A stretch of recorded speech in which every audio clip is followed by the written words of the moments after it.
ਵਾਹਿਗੁਰੂ ਜੀ ਕਾ ਖਾਲਸਾ ਵਾਹਿਗੁਰੂ ਜੀ ਕੀ ਫਤਿਹ। ਮੈਂ ਤੁਹਾਡੀ ਹੋਸਟ ਨੀਲਮ ਕੋਟਵਾ ਟੀਵੀ 84 ਦੇ ਸਾਰੇ ਦਰਸ਼ਕਾਂ ਤੇ ਸਰੋਤਿਆਂ ਦਾ ਦਿਲੀ ਸਵਾਗਤ ਕਰਦੀ ਹਾਂ ਪ੍ਰੋਗਰਾਮ ਸੱਚੋ ਸੱਚ ਵਿੱਚ, ਜਿਹੜੇ ਇਸ ਪ੍ਰੋਗਰਾਮ ਨਾਲ ਦੇਸ਼ਾਂ ਵਿਦੇਸ਼ਾਂ ਤੋਂ ਜੁੜ ਚੁੱਕੇ ਨੇ। ਪ੍ਰੋਗਰਾਮ ਸੱਚੋ ਸੱਚ ਦੀ ਰੂਹਰਵਾਂ ਡਾਕਟਰ ਅਮਰਜੀਤ ਸਿੰਘ ਜੀ ਰੋਜ਼ਾਨਾ ਤਰ੍ਹਾਂ ਸਟੂਡੀਓ ਵਿੱਚ ਮੇਰੇ ਨਾਲ ਸ਼ਾਮਲ ਨੇ। ਆਓ ਨਾਲ ਮਿਲ ਕੇ ਅੱਜ ਦੇ ਅਹਿਮ ਇਸ਼ੂਜ਼ ਉੱਪਰ ਉਹਨਾਂ ਤੋਂ ਉਹਨਾਂ ਦਾ ਤਜ਼ੀਆ ਜਾਣਦੇ ਹਾਂ। ਲੀਡਰ ਸਾਹਿਬ ਵਾਹਿਗੁਰੂ ਜੀ ਕਾ ਖਾਲਸਾ ਵਾਹਿਗੁਰੂ ਜੀ ਕੀ ਫਤਿਹ। ਲੀਡਰ ਸਾਹਿਬ ਜੀ ਆਇਆਂ ਨੂੰ ਪ੍ਰੋਗਰਾਮ ਸੱਚੋ ਸੱਚ ਵਿੱਚ ਬਹੁਤ ਸ਼ੁਕਰੀਆ ਜੀ। ਲੀਡਰ ਸਾਹਿਬ ਅੱਜ 23 ਅਪ੍ਰੈਲ 2019 10 ਵਿਸਾਖ ਨਾਨਕਸ਼ਾਹੀ ਸੰਮਤ 551 ਦਾ ਦਿਨ ਹੈ ਤੇ ਡਾਕਟਰ ਸਾਹਿਬ ਪ੍ਰੋਗਰਾਮ ਸ਼ੁਰੂ ਕਰਨ ਤੋਂ ਪਹਿਲਾਂ ਅਸੀਂ ਆਪਣੇ ਦਰਸ਼ਕਾਂ ਤੇ ਸਰੋਤਿਆਂ ਨੂੰ ਹਮੇਸ਼ਾ ਤਰ੍ਹਾਂ ਦੱਸੀਏ ਵੀਅਰਸ, ਜੇ ਤੁਸੀਂ ਹੱਕ ਸੱਚ ਇਨਸਾਫ ਤੇ ਪੈਰਾ ਦਿੰਦਾ ਇੱਕੋ ਇੱਕ ਚੈਨਲ ਟੀਵੀ 84 ਨੂੰ ਦੇਖਣਾ ਚਾਹੁੰਦੇ ਹੋ ਤਾਂ ਤੁਸੀਂ ਦੇਖ ਸਕਦੇ ਹੋ spectrum cable, RCN cable, Bell 5 cable in Canada, roku, Jadoo box, Shava, Facebook TV 84 ਦੀ ਐਪ ਹੈ, online streaming and IP box ਤੇ ਤੁਸੀਂ TV 84 ਨੂੰ ਦੇਖ ਸਕਦੇ ਹੋ। ਵੀਅਰਸ, ਜੇ ਤੁਸੀਂ TV 84 ਨਾਲ ਜਾਂ ਪ੍ਰੋਗਰਾਮ ਸੱਚੋ ਸੱਚ ਨਾਲ Facebook ਰਾਹੀਂ ਜੁੜੇ ਹੋ ਤਾਂ ਇਸ ਨੂੰ ਵੱਧ ਤੋਂ ਵੱਧ ਲਾਈਕ ਕਰੋ ਤੇ ਸ਼ੇਅਰ ਕਰੋ ਅਤੇ ਨਾਲ ਹੀ YouTube ਤੇ ਸਬਸਕ੍ਰਾਈਬ ਵੀ ਕਰੋ। Thank you so much. So keep watching TV 84।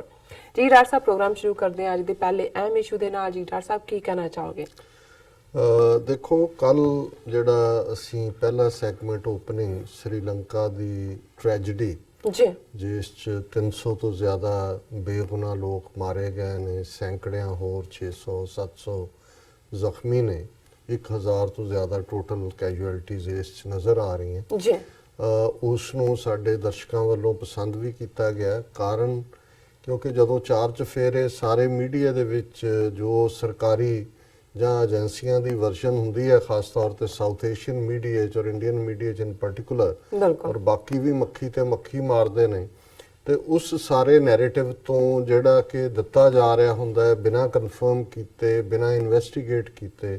ਉਸ ਤੋਂ ਜਦੋਂ ਤੁਸੀਂ ਵੱਖਰੀ ਗੱਲ ਕਰਦੇ ਹੋ ਜਾਂ ਉਸ ਦੇ ਉੱਤੇ ਸਵਾਲ ਚੁੱਕਦੇ ਹੋ ਜਿਹੜਾ ਨੈਰੇਟਿਵ ਹੈ, ਤੇ ਜ਼ਾਹਰ ਹੈ ਉਸ ਚੋਂ ਇੱਕ ਨਵਾਂ ਨੈਰੇਟਿਵ ਨਿਕਲਦਾ ਹੈ। ਜ਼ਰੂਰੀ ਨਹੀਂ ਕਿ ਉਹ ਸਾਰਾ ਉਹ ਵੀ ਠੀਕ ਹੁੰਦਾ ਹੋਏ, ਲੇਕਿਨ ਉਸ ਚੋਂ ਇਹ ਸਵਾਲ ਜ਼ਰੂਰ ਖੜੇ ਹੋ ਜਾਂਦੇ ਨੇ ਕਿ ਜੋ ਕੁਝ ਕਿਹਾ ਜਾ ਰਿਹਾ ਹੈ ਇਸ ਨੂੰ ਕਹਿਣ ਵਾਲਿਆਂ ਦੀ ਇੰਟੈਂਟ ਕੀ ਹੈ ਤੇ ਜੋ ਕੁਝ ਉਹ ਕਹਿ ਰਹੇ ਨੇ ਉਸ ਦੇ ਉਹਨਾਂ ਦੇ ਕੋਲ ਕਿੰਨੇ ਕੁ ਪੁਖਤਾ ਸਬੂਤ ਨੇ। ਬਿਲਕੁਲ। ਸੋ ਜ਼ਾਹਰ ਹੈ ਕਿ ਗੱਲ ਸ਼੍ਰੀਲੰਕਾ ਤੋਂ ਦੇ ਲੋਕਲ ਗਰੁੱਪ ਜਿਹਨੂੰ ਇਹਨਾਂ ਨੇ ਇਮੀਡੀਏਟਲੀ ਬਲੇਮ ਕੀਤਾ, ਔਰ ਹਾਲਾਂਕਿ ਸ਼੍ਰੀਲੰਕਨ ਗਵਰਨਮੈਂਟ ਇਸ ਬਾਰੇ ਬੜੀ ਕੌਸ਼ੀਅਸ ਸੀ। ਉਹਨਾਂ ਦੇ ਵਜ਼ੀਰਾਂ ਨੇ ਪਹਿਲੇ ਜਿਹੜਾ 24 ਘੰਟੇ 'ਚ ਕੋਈ ਨਹੀਂ ਲਿਆ, ਲੇਕਿਨ ਮੋਦੀ ਔਰ ਇੰਡੀਅਨ ਮੀਡੀਆ ਨੇ ਔਰ ਉਹਨਾਂ ਦੇ ਚੈਨਲਸ ਨੇ ਪਹਿਲਾਂ ਹੀ ਸਾਰਾ ਤੌਹੀਦ ਔਰ ਪਾਕਿਸਤਾਨ ਜਿਹੜਾ ਮੁਸਲਮਾਨਾਂ ਦੇ ਖਾਤੇ 'ਚ ਪਾ ਕੇ ਇਸ ਨੂੰ ਮੋਦੀ ਨੇ ਇਹ ਕਹਿਣਾ ਸ਼ੁਰੂ ਕਰ ਦਿੱਤਾ ਕਿ ਜੀ ਜੇ ਮੈਂ ਨਾ ਆਂਦਾ ਤੇ 2014 ਤੋਂ ਪਹਿਲਾਂ ਵੀ ਜੋ ਅੱਜ ਸ਼੍ਰੀਲੰਕਾ ਦੀ ਹਾਲਤ ਹੈ ਉਹੀ ਇੰਡੀਆ ਦੀ ਹਾਲਤ ਸੀ, ਔਰ ਮੇਰੇ ਆਉਣ ਤੋਂ ਬਾਅਦ ਦੇਖੋ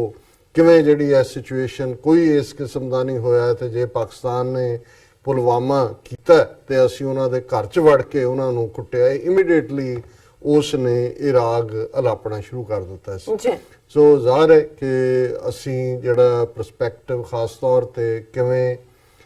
ਸ਼੍ਰੀਲੰਕਾ ਵਿਚਲੇ ਜਿਹੜੇ ਐਕਸਟ੍ਰੀਮ ਬੁੱਧਿਸਟ, ਬੇਸ਼ੱਕ ਆਬਾਦੀ ਉਹਨਾਂ ਦੀ ਪਹਿਲਾਂ ਵੀ 70% ਤੋਂ ਜ਼ਿਆਦਾ ਹੈ ਬੌਧੀਆਂ ਦੀ ਸ਼੍ਰੀਲੰਕਾ 'ਚ, ਪਰ ਜਿਹੜੇ ਕਿ ਬੁੱਧ ਧਰਮ ਨੂੰ ਰਾਸ਼ਟਰੀ ਧਰਮ ਜਾਂ ਨੈਸ਼ਨਲ ਰਿਲੀਜਨ ਬਣਾਉਣ ਦੇ ਨਾਲ ਨਾਲ ਬਾਕੀ ਸਾਰੇ ਮਜ਼ਹਬਾਂ ਦੇ ਉੱਤੇ ਉਹਨਾਂ ਤੇ ਪਾਬੰਦੀਆਂ ਲਾਉਣੀਆਂ ਚਾਹੁੰਦੇ ਨੇ। ਇਸ ਕਿਸਮ ਦਾ ਵੀ ਮਾਹੌਲ ਕਿ ਜੀ ਈਦ ਦੇ ਉੱਤੇ ਜਿਹੜਾ ਇਹ ਕੁਰਬਾਨੀ ਦਿੱਤੀ ਜਾਂਦੀ ਹੈ ਇਹ ਬੰਦ ਕੀਤਾ ਜਾਏ, ਅਜ਼ਾਨ ਤੇ ਪਾਬੰਦੀ ਹੋਏ, ਆਪਣੇ ਕਿਸਮ ਦਾ ਨੈਸ਼ਨਲਿਜ਼ਮ ਜਿਹੜਾ ਬੁੱਧਿਜ਼ਮ ਦਾ, ਜਿਹਦੀਆਂ ਕੜੀਆਂ ਮਿਆਂਮਾਰ ਜਿਹੜਾ ਪੁਰਾਣਾ ਬਰਮਾ ਸੀ ਔਰ ਸ਼੍ਰੀਲੰਕਾ ਦੇ ਬੌਧੀ ਲੀਡਰਾਂ ਵਿਚਾਲੇ, ਜਿਨ੍ਹਾਂ ਨੂੰ ਰੈਡੀਕਲ ਜਾਂ ਟੈਰਰਿਸਟ ਕਿਹਾ ਜਾਏ ਬਿਹਤਰ ਹੈ, ਜੁੜੀਆਂ ਹੋਈਆਂ। ਔਰ ਅਸੀਂ ਇਹ ਵੀ ਪੁਆਇੰਟ ਆਊਟ ਕੀਤਾ ਸੀ ਕਿ ਕਿਵੇਂ RSS ਦੇ ਨਾਲ ਜਿਹੜੇ ਮਿਆਂਮਾਰ ਵਿੱਚ ਬੈਠੇ ਬੁੱਧਿਸਟ ਐਕਸਟ੍ਰੀਮਿਸਟ ਨੇ ਜਿਨ੍ਹਾਂ ਨੇ ਰੋਹਿੰਗਿਆ ਮੁਸਲਮਾਨਾਂ ਤੇ ਜ਼ੁਲਮ ਕੀਤੇ ਨੇ, ਔਰ ਸ਼੍ਰੀਲੰਕਾ ਦੇ ਵਿੱਚ ਜਿਹੜੀ ਪੂਰੀ ਮੂਵਮੈਂਟ ਪਿਛਲੇ 40 ਸਾਲ ਤੋਂ ਖੜੀ ਕੀਤੀ ਹੋਈ ਹੈ, ਐਕਸਟ੍ਰੀਮ ਬੁੱਧਿਸਟ ਮੰਕਸ ਨੇ ਜਿਨ੍ਹਾਂ ਨੇ 1984 ਦੇ ਵਿੱਚ ਇੱਕ ਸਿਵਲ ਵਾਰ ਵਰਗੀ ਸਿਚੁਏਸ਼ਨ ਕ੍ਰੀਏਟ ਕਰ ਦਿੱਤੀ ਸੀ, ਜਦੋਂ ਕਿ ਲਿਟੇ ਨੇ ਜਿਹੜੇ ਲਿਬਰੇਸ਼ਨ ਟਾਈਗਰਸ ਆਫ ਤਾਮਿਲਨਾਡੂ, ਉਹਨਾਂ ਨੇ ਇੱਕ ਆਰਮੀ ਕਨਵੋਏ ਤੇ ਹਮਲਾ ਕੀਤਾ ਸੀ ਔਰ ਕਾਫੀ ਫੌਜੀ ਮਾਰੇ ਗਏ ਸੀ। ਔਰ ਉਸ ਤੋਂ ਬਾਅਦ ਇੱਕ ਅੰਦਾਜ਼ੇ ਮੁਤਾਬਕ ਇਸ ਕਦਰ ਵਾਇਲੈਂਸ ਉਹਨਾਂ ਬੌਧੀਆਂ ਨੇ ਗੁੰਡੇ ਮੰਕਸ ਨੇ ਕੀਤੀ ਸੀ ਕਿ 3000 ਤੋਂ ਜ਼ਿਆਦਾ ਜਿਹੜੇ ਲਿਟੇ ਦੇ ਨੇ ਹਿੰਦੂ ਨੇ, ਤਾਮਿਲ ਹਿੰਦੂ, ਉਹ ਮਾਰੇ ਗਏ ਸੀ, ਇਨੋਸੈਂਟ ਲੋਕ, ਔਰ ਬਾਜ਼ਾਰਾਂ ਦੇ ਬਾਜ਼ਾਰ ਜਿਹੜੇ ਨੇ ਤਬਾਹ ਕਰ ਦਿੱਤੇ ਗਏ ਸੀ। $300 ਮਿਲੀਅਨ ਤੋਂ ਜ਼ਿਆਦਾ ਦਾ ਨੁਕਸਾਨ ਹੋਇਆ ਸੀ। ਜੀ ਉਸ ਤੋਂ ਬਾਅਦ ਇਹ ਲਗਾਤਾਰਤਾ ਨਾਲ ਇਹ ਪਾਰਟ ਚੱਲ ਰਿਹਾ ਹੈ ਔਰ ਆਰਐਸਐਸ ਦੀ ਔਰ ਉਹਨਾਂ ਦਾ ਜਿਹੜਾ ਵੱਡਾ ਲੀਡਰ ਸ੍ਰੀਲੰਕਾ 'ਚ ਇਹਨਾਂ ਦਹਿਸ਼ਤਗਰਦ ਬਹੁਦੀਆਂ ਦਾ, ਉਹ ਬੇਸ਼ੱਕ ਬਿਹਾਈਂਡ ਦਾ ਬਾਰ ਹੈ, ਲੇਕਿਨ 2014 'ਚ ਜਦੋਂ ਮੋਦੀ ਨੇ ਇਲੈਕਸ਼ਨ ਜਿੱਤੀ, ਉਹਨੇ ਵਧਾਈ ਵੀ ਦਿੱਤੀ ਸੀ ਔਰ ਉਹਨੇ ਕਿਹਾ ਕਿ ਵੀ ਹੁਣ ਅਸੀਂ ਜਿਹੜਾ ਸ੍ਰੀਲੰਕਾ ਔਰ ਇੰਡੀਆ ਦੇ ਵਿਚਾਲੇ ਜਿਹੜਾ ਇੱਕ ਹਿੰਦੂਤਵਾ ਔਰ ਬੁੱਧਿਜ਼ਮ ਦਾ ਇੱਕ ਬਣਾ ਸਕਦੇ ਹਾਂ ਕੋਰੀਡੋਰ, ਔਰ ਉਹਦੇ ਨਾਲ ਅਸੀਂ ਬਾਕੀਆਂ ਦਾ ਜਿਹੜਾ ਸਫਾਇਆ ਕਰਾਂਗੇ। ਔਰ ਉਹਨੇ ਮੋਦੀ ਦੀ ਬੜੀ ਤਾਰੀਫ ਕੀਤੀ ਸੀ ਔਰ ਆਰਐਸ ਦੇ ਨਾਲ ਅਲਾਈਅੰਸ ਦੀ ਜਿਹੜੀ ਇੱਛਾ ਪ੍ਰਗਟਾਈ ਸੀ। ਜੀ ਸੋ ਜ਼ਾਹਿਰ ਹੈ ਕਿ 5 ਸਾਲ ਪਹਿਲਾਂ ਇਹ ਵਾਪਰਿਆ ਸੀ ਔਰ ਅਸੀਂ ਦੂਸਰੇ ਸੈਗਮੈਂਟ 'ਚ ਡਿਸਕਸ ਵੀ ਕਰਾਂਗੇ। ਇੱਕ ਸਾਬਕਾ ਐਮਬੈਸਡਰ ਇੰਡੀਆ ਦੇ MK ਭੱਦਰ ਕੁਮਾਰ, ਜੀ ਜਿਨ੍ਹਾਂ ਦਾ ਅੱਜ ਇੱਕ ਰਾਈਟ ਅਪ ਟ੍ਰਿਬਿਊਨ 'ਚ ਛਪਿਆ, ਉਹਨਾਂ ਨੇ ਇਸ ਬੁੱਧਿਸਟ ਜਿਹੜਾ ਨੈਸ਼ਨਲਿਜ਼ਮ ਦੀ ਗੱਲ ਵੀ ਕੀਤੀ ਹੈ ਔਰ ਆਰਐਸਐਸ ਔਰ ਇਹਨਾਂ ਦੀ ਟਾਈਜ਼ ਦੀ ਗੱਲ ਵੀ ਕੀਤੀ ਹੈ। ਬੇਸ਼ੱਕ ਦੇਖਣ ਨੂੰ ਕੁਝ ਨਜ਼ਰ ਆ ਰਿਹਾ ਹੋਏ, ਹੁਣ ਜਿਹੜੀਆਂ ਲੇਟੈਸਟ ਖਬਰਾਂ ਨੇ ਉਹਦੀ ਜ਼ਿੰਮੇਵਾਰੀ all of a sudden Islamic State ਨੇ ਲੈ ਲਈ। ਉਹਨਾਂ ਨੇ ਇਹ ਵੀ ਆ ਗਿਆ ਜੀ, ਉਹਨਾਂ ਨੇ ਸ਼ਨਾਖਤ ਕਰ ਲਈ ਹੈ ਜਿਹੜੇ 7 ਸੁਸਾਈਡ ਬੰਬਰ ਨੇ, ਉਹਨਾਂ ਦੇ ਨਾਂ ਆ ਗਏ, ਖੁਦਕੁਸ਼ ਬੰਬਾਰਾਂ ਦੇ ਇਹ। ਔਰ ਬਹੁਤ ਵਾਰ ਫਿਰ ਕੁਝ ਸਾਡੇ ਵੀਰ ਭੈਣਾਂ ਜਿਨ੍ਹਾਂ ਨੂੰ ਏਜੰਸੀਆਂ ਦੇ ਕੰਮ ਕਰਨ ਦੇ ਢੰਗ ਦਾ ਪਤਾ ਨਹੀਂ ਹੈ, ਉਹ ਉਹਨਾਂ ਚਿਹਰਿਆਂ ਨੂੰ ਦੇਖ ਕੇ ਕਹਿਣਗੇ ਦੇਖੋ ਜੀ ਮਰਨ ਵਾਲੇ ਵੀ ਲੋਕਲ ਨੇ, ਉਹਨਾਂ ਦੇ ਨਾਂ ਵੀ ਮੁਸਲਮਾਨੀ ਨਾਂ ਨੇ ਔਰ ਇਹ ਸਾਰਾ ਜਿਹੜਾ ਉਹਦੇ ਨਾਲ ਹੈ। ਤੇ ਇਹ ਕਿਵੇਂ ਜਿਹੜਾ ਆਰਐਸਐਸ ਦਾ ਜਾਂ ਬੁੱਧਿਜ਼ਮ ਜਿਹੜਾ ਇਹਨਾਂ ਦੇ ਐਕਸਟ੍ਰੀਮ ਬੁੱਧਿਸਟ ਦਹਿਸ਼ਤਗਰਦ ਨੇ ਮੰਕ, ਉਹਨਾਂ ਦਾ ਹੋ ਸਕਦਾ। ਫਿਰ ਮੈਂ ਇਹ ਜ਼ਰੂਰ ਰਿਕਮੈਂਡ ਕਰਾਂਗਾ ਕਿ ਜਿਹੜੇ ਥੋੜੇ ਬਹੁਤ ਜਾਗਰੂਕ ਸਾਡੇ ਵੀਰ ਭੈਣਾਂ ਨੇ, ਉਹ ਜ਼ਰੂਰ, ਅੱਜ ਕੱਲ੍ਹ ਤਾਂ ਬਹੁਤ ਕੁਝ ਅਵੇਲੇਬਲ ਹੈ ਇੰਟਰਨੈਟ ਦੇ ਉੱਤੇ, ਕਿ ਏਜੰਸੀਆਂ ਕਿਵੇਂ ਕੰਮ ਕਰਦੀਆਂ, ਕਿਵੇਂ ਤੁਹਾਡੀ ਸ਼ਕਲੋ ਸੂਰਤ ਵਾਲਿਆਂ ਨੂੰ ਹੀ ਜਿਹੜਾ ਉਹ ਤੁਹਾਡੇ ਲੋਕਾਂ ਦੇ ਖਿਲਾਫ ਵਰਤਦੀਆਂ, ਕਿਵੇਂ ਤੁਹਾਨੂੰ ਕੀ ਫੀਡ ਕੀਤਾ ਜਾਂਦਾ ਹੈ। ਔਰ ਇਸ ਨੂੰ ਜਦੋਂ ਇਹਦੀਆਂ ਅੱਜ ਕੱਲ੍ਹ 3 ਜਾਂ 4 ਸਟੇਜਸ ਕਹੀਆਂ ਜਾਂਦੀਆਂ, ਜਦੋਂ ਕਿਸੇ ਨੂੰ ਖਾਸ ਤੌਰ ਤੇ ਖੁਦਕੁਸ਼ ਬੰਬਰ ਬਣਨ ਲਈ ਤਿਆਰ ਕਰਨਾ ਹੈ, ਕਿ ਉਹਦੀ ਜਿਹੜੀ ਹੈ ਸਭ ਤੋਂ ਪਹਿਲਾਂ ਉਹਦੀ ਸਾਈਕੋਲੋਜੀਕਲ ਟ੍ਰੇਨਿੰਗ ਹੁੰਦੀ ਹੈ, ਮਨੋਵਿਗਿਆਨਕ ਜਾਂ ਮਾਨਸਿਕ ਜਿਹਨੂੰ ਅਸੀਂ ਕਹਿੰਦੇ ਆ, ਜ਼ਹਿਨੀ ਤੌਰ ਤੇ ਉਹਨੂੰ ਤਿਆਰ ਕਰਨਾ, ਉਹ ਸਭ ਤੋਂ ਔਖਾ ਹੁੰਦਾ। ਉਹਦੇ 'ਚ ਜ਼ਾਹਿਰ ਹੈ ਉਹਨਾਂ ਨੂੰ ਖਾਸ ਥਾਵਾਂ ਦੇ ਉੱਤੇ ਰੱਖ ਕੇ ਕਿਵੇਂ ਉਹਨਾਂ ਦਾ ਜਿਹਨੂੰ ਬ੍ਰੇਨ ਵਾਸ਼ ਕਿਹਾ ਜਾਂਦਾ ਹੈ, ਉਹਨਾਂ ਦੇ ਅੰਦਰ ਨਫ਼ਰਤ ਭਰਦੇ ਨੇ ਦੂਸਰਿਆਂ ਪ੍ਰਤੀ, ਉਹਨਾਂ ਨੂੰ ਉਹਨਾਂ ਦੇ ਮਜ਼ਹਬ ਜਾਂ ਉਸ ਦੀਆਂ ਹੀ ਕੋਟਸ ਔਰ ਉਸ ਨੂੰ ਦਿਖਾ ਕੇ ਦੱਸਦੇ ਨੇ ਕਿ ਵੀ ਇਹ ਕਿੰਨੀ ਅਹਿਮ ਗੱਲ ਹੈ ਜਿਹੜੀ ਕਰਨੀ ਹੈ। ਸੋ ਪਹਿਲੀ ਗੱਲ, ਕਿਸੇ ਨੂੰ ਵੀ ਮਰਨ ਤੋਂ ਪਹਿਲਾਂ ਜ਼ਹਿਨੀ ਤੌਰ ਤੇ ਤਿਆਰ ਕਰਨਾ ਔਰ ਫਿਰ ਉਸ ਦੀ ਫਿਜ਼ੀਕਲ ਟ੍ਰੇਨਿੰਗ ਹੁੰਦੀ ਹੈ ਔਰ ਉਸ ਸਾਰੇ ਤੋਂ ਬਾਅਦ ਉਸ ਦੀ ਪਹਿਲਾਂ ਜ਼ਾਹਿਰ ਹੈ ਬੈਕਗ੍ਰਾਉਂਡ ਚੈੱਕ, ਦੂਜਾ ਤੀਜਾ, ਔਰ ਉਹਨੂੰ ਹਰ ਤਰ੍ਹਾਂ ਦਾ ਜਿਸ ਵੀ ਕਾਜ਼ ਦੇ ਲਈ ਜਾਂ ਕਾਜ਼ ਦੇ ਖਿਲਾਫ ਵਰਤਿਆ ਜਾਣਾ ਉਸ ਕਿਸਮ ਦਾ ਹੀ ਉਸ ਦਾ ਸਾਰਾ ਉਹਦੀ ਜ਼ਹਿਨੀ ਟ੍ਰੇਨਿੰਗ ਕੀਤੀ ਜਾਂਦੀ। ਔਰ ਉਸ ਤੋਂ ਬਾਅਦ ਉਹਨੂੰ ਫਾਈਨਲ, ਔਰ ਉਹਨਾਂ ਨੂੰ ਹੈਂਡਲਰ ਕਹਿੰਦੇ ਨੇ। ਉਹ ਜਿਹੜੇ ਹੈਂਡਲਰ ਨੇ ਉਹ ਹੋਰ ਹੁੰਦੇ ਨੇ, ਜਿਹੜਾ ਪਲਾਨ ਪਿੱਛੇ ਕੀਤੀ ਹੁੰਦੀ ਆ ਉਹ ਹੋਰ ਹੁੰਦਾ, ਜਿਨ੍ਹਾਂ ਨੇ ਸਾਧਨ ਪਹੁੰਚਾਣੇ ਨੇ ਕਿ ਵੀ ਕਿਵੇਂ ਇਹ ਕੀਤਾ ਜਾਣਾ। ਔਰ ਮੈਂ ਜਦੋਂ ਬਾਰ-ਬਾਰ 에ਅਰ ਇੰਡੀਆ ਦਾ ਕੈਨੇਡਾ ਦਾ ਜਿਹਦੇ 332 ਬੇਗੁਨਾਹ ਲੋਕ ਮਾਰੇ ਗਏ ਔਰ ਖਾਲਿਸਤਾਨ ਦੀ ਲਹਿਰ ਦੇ ਖਾਤੇ 'ਚ ਇਸ ਨੂੰ ਪਾਇਆ ਦੁਸ਼ਮਣ ਨੇ, ਇਹ ਦੇਖਦੇ ਤੇ ਇੱਕ ਸਾਦਾ ਜਿਹੀ ਗੱਲ ਜਿਹੜੀ ਉਸ ਵੇਲੇ 'ਚ ਸਾਹਮਣੇ ਵੀ ਆਈ ਕਿ ਕਿਵੇਂ ਜਿਹੜੇ ਇੱਕ ਦਸਤਾਰ ਵਾਲਾ ਜਿਹੜਾ ਸਿੱਖੀ ਸਰੂਪ ਦੇ ਵਿੱਚ ਇੰਡੀਅਨ ਹਾਈ ਕਮਿਸ਼ਨ ਦੇ ਵਿੱਚ ਕੰਮ ਕਰਨ ਵਾਲਾ ਬੰਦਾ, ਹਾਈ ਕਮਿਸ਼ਨ ਜਾਂ ਕੌਂਸੂਲੇਟ 'ਚ ਆਟਵਾ ਜਾਂ ਟੋਰਾਂਟੋ 'ਚ, ਜਿਹਨੂੰ ਬਾਅਦ ਦੇ ਵਿੱਚ ਕੈਨੇਡਾ ਨੇ ਪਰਸੋਨਾ ਨਾਨ ਗ੍ਰੇਟਾ ਬਣ ਕੇ ਉਹਨੂੰ ਡਿਕਲੇਅਰ ਕਰਕੇ ਉਹਨੂੰ ਬਾਹਰ ਕੱਢਤਾ ਸੀ ਔਰ ਕੁਝ ਹੋਰ ਵੀ ਕੱਢੇ, ਕਿਉਂਕਿ ਇਹ ਕੈਨੇਡੀਅਨ ਏਜੰਸੀਆਂ ਨੂੰ ਵੀ ਪਤਾ ਲੱਗ ਗਿਆ ਸੀ ਵੀ ਗੇਮ ਇਹਨਾਂ ਦੀ ਕੀ ਹੈ। ਹੁਣ ਜਦੋਂ ਜੂਨ 84 ਹੋ ਕੇ ਹਟਿਆ, ਕੋਈ ਵੀ ਇਸ ਕਿਸਮ ਦਾ ਬੰਦਾ ਆ ਕੇ ਤੁਹਾਡੀ ਕਰਾਊਡ ਦੇ ਵਿੱਚ ਉਹ ਦੇਖਦਾ ਵੀ ਕਿਹੜੇ ਬੰਦੇ ਕੀ ਨੇ, ਕਿਹਨਾਂ ਦੇ ਵਿੱਚ ਨੌਜਵਾਨਾਂ 'ਚ ਗੁੱਸਾ ਸੀ, ਕੀ ਕਰਨਾ ਹੈ ਕੀ ਨਹੀਂ ਕਰਨਾ,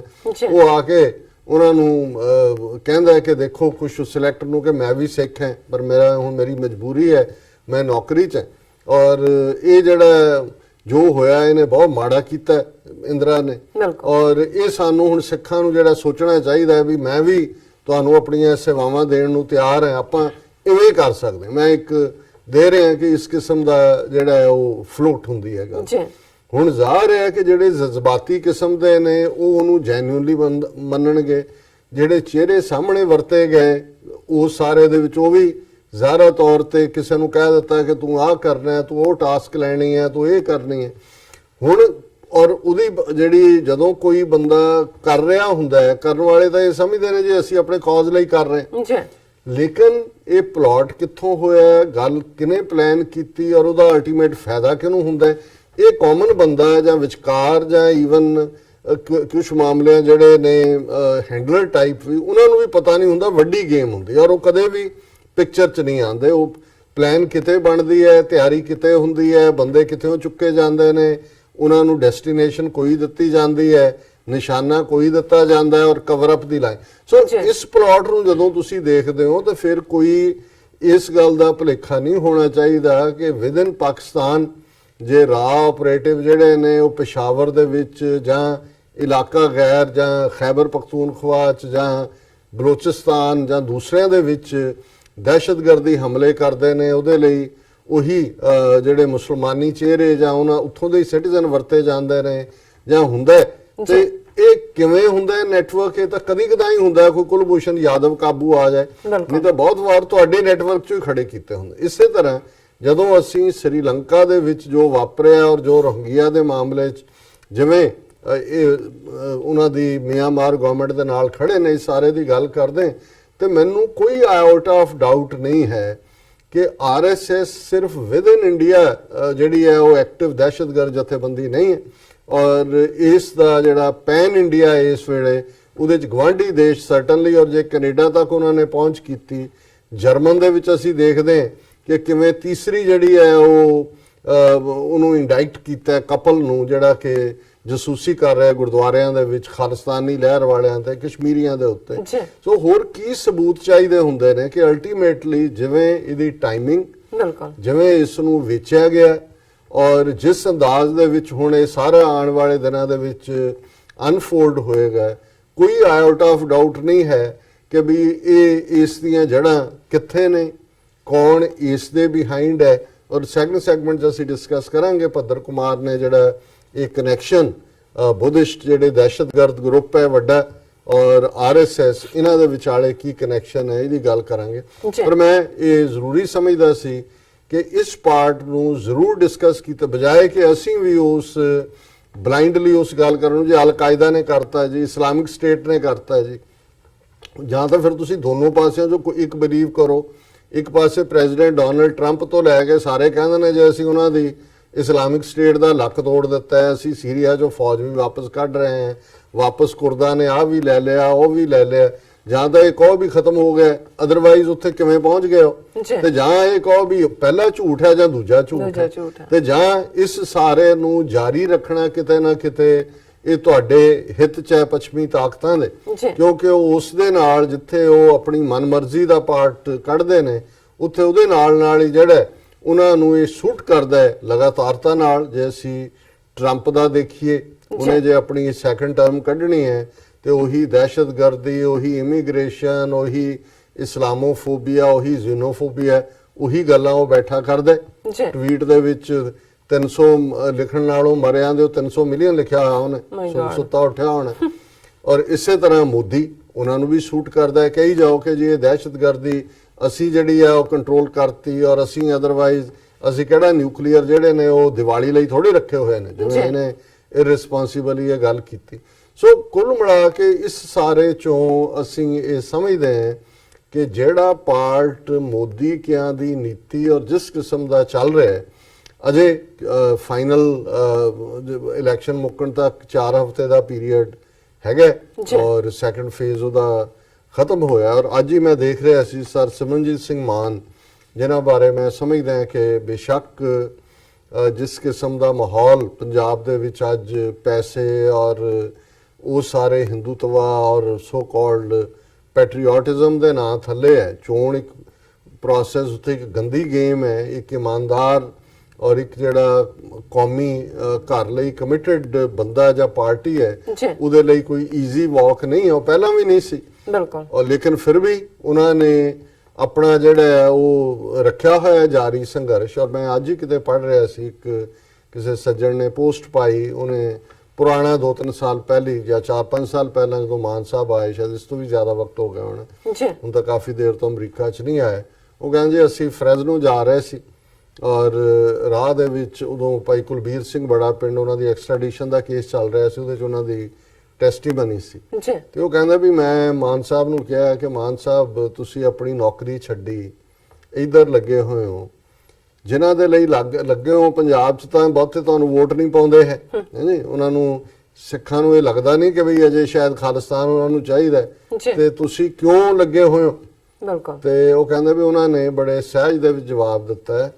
ਕਿ ਵੀ ਜਦੋਂ ਬੱਚੇ ਨੂੰ ਸਕੂਲੇ ਪਾਇਆ ਜਾਂਦਾ ਹੈ, ਸਕੂਲੇ ਜਾਣ ਲੱਗਿਆ ਕਿੰਨਾ ਰੋਂਦਾ ਹੈ ਜੀ, ਪਰ ਉਹਨੂੰ ਤੁਸੀਂ ਫਿਰ ਵੀ ਘੜੀਸ ਕੇ ਲੈ ਜਾਂਦੇ ਹੋ, ਤੁਹਾਨੂੰ ਪਤਾ ਹੁੰਦਾ ਹੈ ਕਿ ਵੀ ਜੇ ਪੜ੍ਹ ਲਿਖ ਜਾਏਗਾ ਤੇ ਇਹਦੀ ਜ਼ਿੰਦਗੀ ਸੌਖੀ ਹੋਏਗੀ। ਕਹਿੰਦੇ ਰੋਜ਼ ਜਾਣ ਤੋਂ ਪਹਿਲਾਂ ਉਹ ਫਿਰ ਵਿਗੜ ਕੇ ਬਹਿ ਜਾਂਦਾ, ਫਿਰ ਉਹਨੂੰ ਤੁਸੀਂ ਘੜੀਸ ਕੇ ਲੈ ਜਾਂਦੇ ਵੀ ਨਹੀਂ ਪੜ੍ਹ।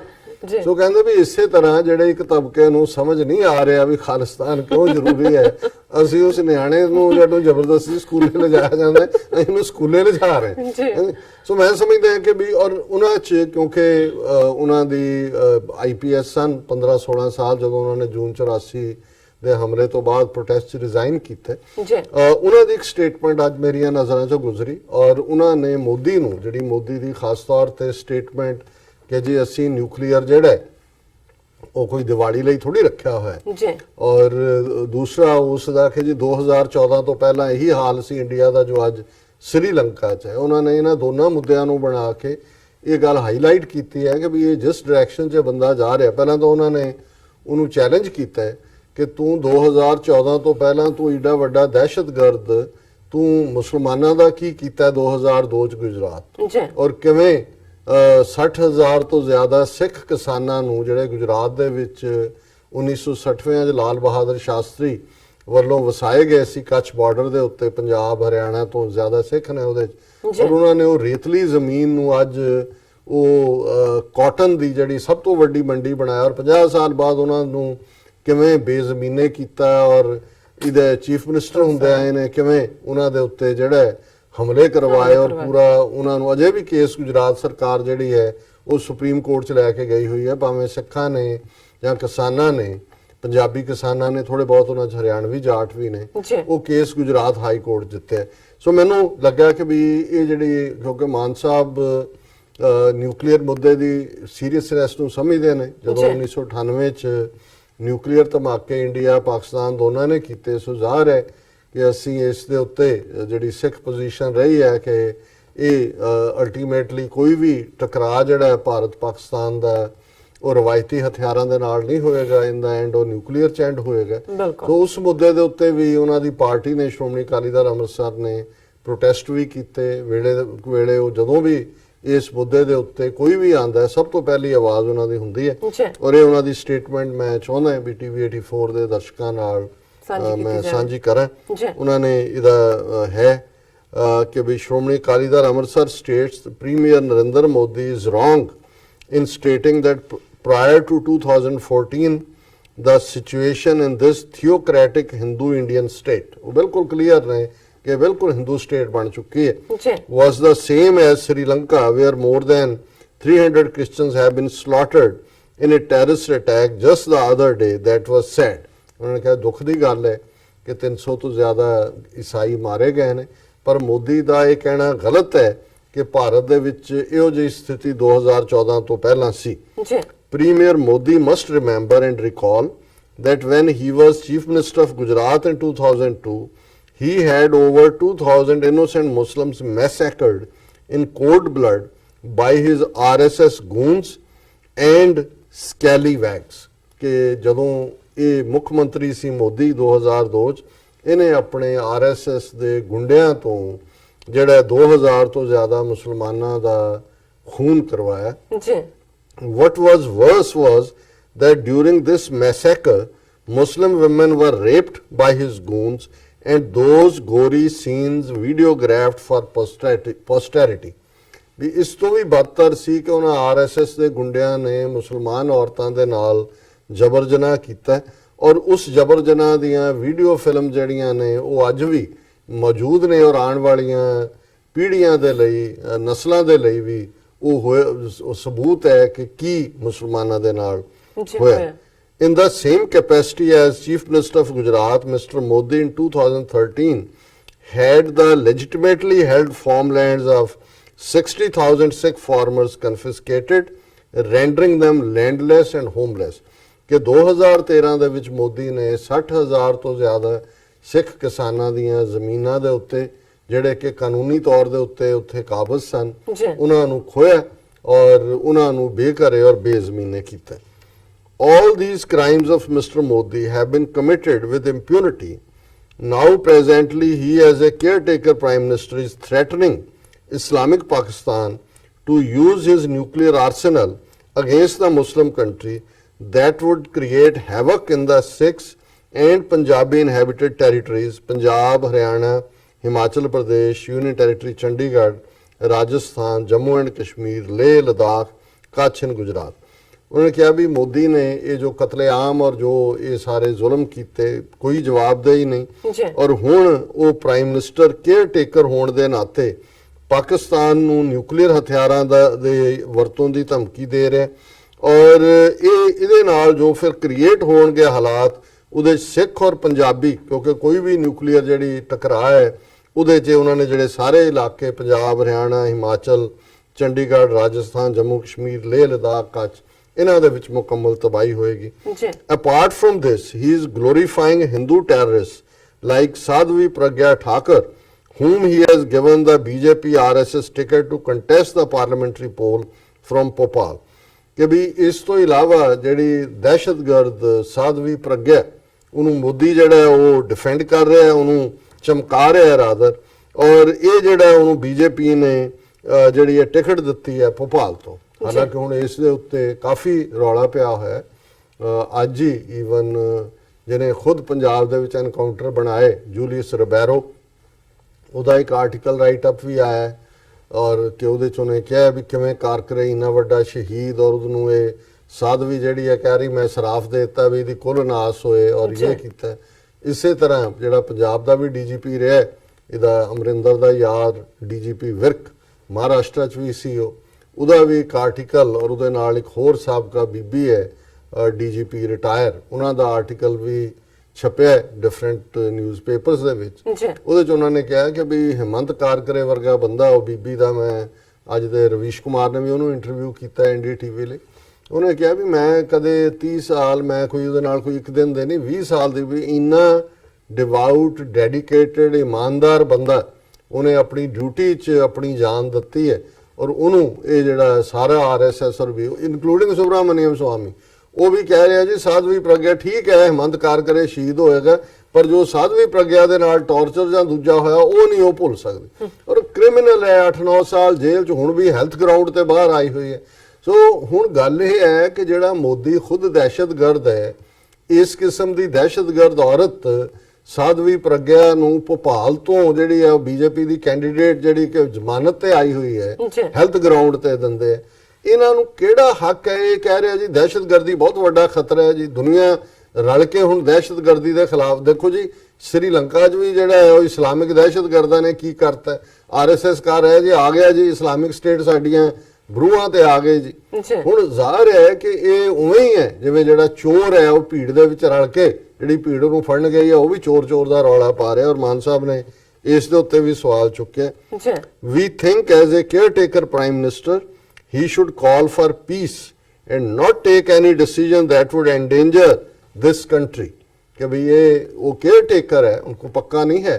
और वो इस किस्म की बयानबाजी नालों उन्होंने ये नीति लेनी चाहिए ताकि अमन होए।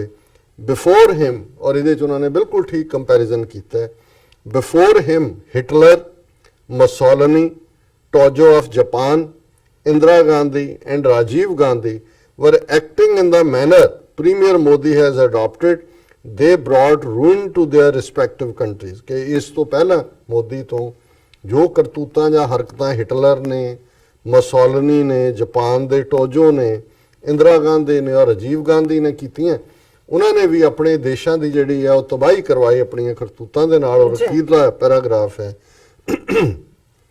ਔਰ ਇਹ ਬੜੀ ਜਿਸਟ ਹੈ ਇਹਦਾ our party fears that in the 30 days left for his caretaker premiership, Mr. Modi may either use his nuclear weapons or tamper with EVM machines to give him and his BJP RSS party a thundering election victory। ਉਹ ਕਹਿੰਦੇ ਨੇ ਵੀ ਇਹਦੇ 30 ਦਿਨ ਰਹਿ ਗਏ ਨੇ care taker, ਜੀ, ਔਰ ਸਾਡੀ ਪਾਰਟੀ ਦਾ ਇਹ ਡਰ ਹੈ ਕਿ ਇਹਨਾਂ 30 ਦਿਨਾਂ 'ਚ ਜਾਂ ਤਾਂ ਮੋਦੀ ਇਹ ਨਿਊਕਲੀਅਰ ਆਰਸੈਨਲ ਇਸਤੇਮਾਲ ਕਰ ਸਕਦਾ ਹੈ ਪਾਕਿਸਤਾਨ ਨਾਲ ਕੋਈ ਪੰਗਾ ਲੈ ਕੇ, ਜਾਂ ਜਿਹੜੀਆਂ EVM ਮਸ਼ੀਨਾਂ ਨੇ ਜਿਨ੍ਹਾਂ ਦੀ ਗਲਿਚ ਲਫ਼ਜ਼ ਦਾ ਇਸਤੇਮਾਲ ਹੋ ਰਿਹਾ ਹੈ, ਜਿੱਥੇ ਜਿੱਥੇ ਵੀ ਵੋਟਾਂ ਪਈਆਂ ਹੋਈਆਂ ਜੀ ਗਲਿਚ ਹੋ ਗਈ ਜੀ। ਹੁਣ ਗਲਿਚ ਕੀ ਹੈ, ਜਿਹੜਾ ਮਰਜ਼ੀ ਬਟਨ ਤੁਸੀਂ ਦੱਬੋ BJP ਨੂੰ ਜਾ ਕੇ ਵੱਜਦਾ। ਓ ਮਾਈ ਗॉड। ਹਾਂ, ਸੋ ਆਲਰੇਡੀ ਉਹਨਾਂ ਨੇ ਉਹ ਤਾਂ ਟੈਂਪਰਿੰਗ ਨਹੀਂ, ਉਹ ਤਾਂ ਕੀਤਾ ਹੀ ਹੋਇਆ, ਉਹਦੀ ਤਾਂ ਪਹਿਲਾਂ ਹੀ ਪ੍ਰੋਗਰਾਮਿੰਗ ਕੀਤੀ ਹੋਈ ਹੈ। ਜੀ। ਲੇਕਿਨ ਕਿਉਂਕਿ ਇਹ ਜਿਵੇਂ ਉਹਨੇ ਦੀਵਾਲੀ ਲਈ ਨਹੀਂ ਰੱਖੇ ਕਿ ਇਹਨੇ ਇਸ ਗੱਲ ਦੀ ਵੀ ਜਿਹੜੀ ਹੈ ਸੰਭਾਵਨਾ ਉਜਾਗਰ ਕਰ ਦਿੱਤੀ ਹੈ ਕਿ ਇਹ ਕੋਈ ਪੰਗਾ ਵੀ ਲੈ ਸਕਦਾ ਹੈ। ਫਿਰ ਉਹਨਾਂ ਨੇ ਕਿਹਾ ਕਿ he must remember that people will not tolerate these two misadventures and blunders of his remaining 30 days in office, and Central Election Commission should be cautioned and warned of the consequences of such decisions by a frustrated caretaker Prime Minister। ਉਹਨਾਂ ਨੇ ਕਿਹਾ ਕਿ ਵੀ ਸਾਡਾ ਇਹ fear ਹੈ ਕਿ ਵੀ ਇਹ ਜਿਹੜਾ ਦੋਨੋਂ ਹੀ ਹਰਕਤਾਂ 'ਚੋਂ ਕੋਈ ਹਰਕਤ ਇਹ ਜਿਹੜਾ ਇਸ ਵੇਲੇ ਫਰਸਟ੍ਰੇਟਡ ਹੈ, ਨਿਰਾਸ਼ ਹੈ ਔਰ ਜਿੱਤਣ ਦੇ ਲਈ ਇਹ ਕਿਸੇ ਹੱਦ ਤੱਕ ਵੀ ਜਾ ਸਕਦਾ ਹੈ, ਔਰ ਜਿਹੜਾ ਸੈਂਟਰਲ ਇਲੈਕਸ਼ਨ ਕਮਿਸ਼ਨ ਹੈ ਉਹਨੂੰ ਇਸ ਬਾਰੇ ਜਿਹੜਾ ਹੈ ਉਹ ਅਸੀਂ ਚੇਤਾਵਨੀ ਦਿੰਦੇ ਕਿ ਵੀ ਇਹ ਜਿਹੜਾ ਜੇ ਕੋਈ ਵੀ ਇਸ ਕਿਸਮ ਦਾ ਲਿਆ ਤੇ ਇਸ ਦੇ ਜਿਹੜੇ ਨਤੀਜੇ ਨੇ ਉਹ ਬੜੇ ਖਤਰਨਾਕ ਹੋਣਗੇ, ਔਰ ਇਸ ਦੇ ਉੱਤੇ ਜਿਹੜਾ ਕੋਈ ਨਾ ਕੋਈ ਕਾਰਵਾਈ ਕੀਤੀ ਜਾਏ। ਸੋ ਅਸੀਂ ਮਾਨ ਸਾਹਿਬ ਦੀ ਜਿਹੜੀ ਵਿਜ਼ਨ ਵੀ ਹੈ ਔਰ ਖਾਸ ਤੌਰ ਤੇ ਜਿਵੇਂ ਉਹਨਾਂ ਨੇ ਵਾਰਨ ਕੀਤਾ ਹੈ ਔਰ ਮੋਦੀ ਔਰ ਇਹਨਾਂ ਸਾਰਿਆਂ ਦਾ ਟਰੈਕ ਰੈਕੋਰਡ ਸਟ੍ਰੇਟ ਕੀਤਾ ਹੈ, ਉਸ ਦੇ ਲਈ ਉਹਨਾਂ ਨੂੰ ਉਹਨਾਂ ਦਾ ਸ਼ੁਕਰੀਆ ਅਦਾ ਕਰਦੇ ਜੀ। ਡਾਕਟਰ ਸਾਹਿਬ ਤੁਹਾਡਾ ਬਹੁਤ ਬਹੁਤ ਸ਼ੁਕਰੀਆ। ਤੁਸੀਂ ਪਹਿਲਾ ਇਸ਼ੂ ਸਾਡੇ ਦਰਸ਼ਕਾਂ ਨਾਲ ਸਾਂਝਾ ਕੀਤਾ। ਇਸ ਨਾਲ ਲੈਣੇ ਬ੍ਰੇਕ ਤੋਂ ਪਹਿਲਾਂ ਅਸੀਂ ਆਪਣੇ ਦਰਸ਼ਕਾਂ ਤੇ ਸਰੋਤਿਆਂ ਨੂੰ ਅਪੀਲ ਤੇ ਬੇਨਤੀ ਕਰਦੇ ਹਾਂ ਵਿਊਅਰਸ, ਜਿਸ ਤਰ੍ਹਾਂ ਕਿ ਤੁਸੀਂ ਜਾਣਦੇ ਹੋ ਕਿ TV84 ਇੱਕ ਪੰਥਕ ਚੈਨਲ ਹੈ। TV84 ਸਿੱਖਾਂ, ਕਸ਼ਮੀਰੀਆਂ ਤੇ ਭਾਰਤੀਆਂ ਨਾਰਥ ਈਸਟ ਸਟੇਟਾਂ ਦੇ ਲੋਕਾਂ ਦੇ ਸਵੈ ਨਿਰਣੇ ਦੇ ਹੱਕਾਂ ਦਾ ਹਾਮੀ ਹੈ। ਅਸੀਂ ਚਾਹਾਂਗੇ ਕਿ ਤੁਸੀਂ TV84 ਦੀ ਚੜ੍ਹਦੀ ਕਲਾ ਲਈ ਵੱਧ ਤੋਂ ਵੱਧ ਡੋਨੇਟ ਕਰੋ। ਡੋਨੇਟ ਕਰਨ ਲਈ ਸਾਡੀ ਵੈਬਸਾਈਟ tv84.tv ਤੇ ਜਾ ਕੇ ਪੇਪਲ ਦੀ ਵਰਤੋਂ ਕਰਕੇ ਵਨ ਟਾਈਮ ਡੋਨੇਟ ਕਰ ਸਕਦੇ ਹੋ, ਮੰਥਲੀ ਡੋਨੇਟ ਵੀ ਕਰ ਸਕਦੇ ਹੋ। ਤੁਸੀਂ TV84 ਦੇ ਨਾਮ ਤੇ ਚੈੱਕ ਬਣਾ ਕੇ ਸਾਨੂੰ ਮੇਲ ਵੀ ਕਰ ਸਕਦੇ ਹੋ ਸਾਡੇ ਇਸ ਪਤੇ ਤੇ 36-01 37th ਐਵਨਿਊ, ਲੌਂਗ ਆਈਲੈਂਡ ਸਿਟੀ, ਨਿਊਯਾਰਕ 11101 USA, ਜਾਂ ਫਿਰ ਤੁਸੀਂ ਸਾਨੂੰ ਫੋਨ ਰਾਹੀਂ ਵੀ ਸੰਪਰਕ ਕਰ ਸਕਦੇ ਹੋ ਸਾਡੇ ਫੋਨ ਨੰਬਰ ਤੇ 5164060694। Thank you so much viewers. ਵਿਚਾਰਾਂ ਦਾ ਸਿਲਸਿਲਾ ਇਸ ਤਰ੍ਹਾਂ ਚੱਲਦਾ ਰਹੇਗਾ। ਮਿਲਦੇ ਹਾਂ ਛੋਟੇ ਜਿਹੇ ਬ੍ਰੇਕ ਤੋਂ ਬਾਅਦ।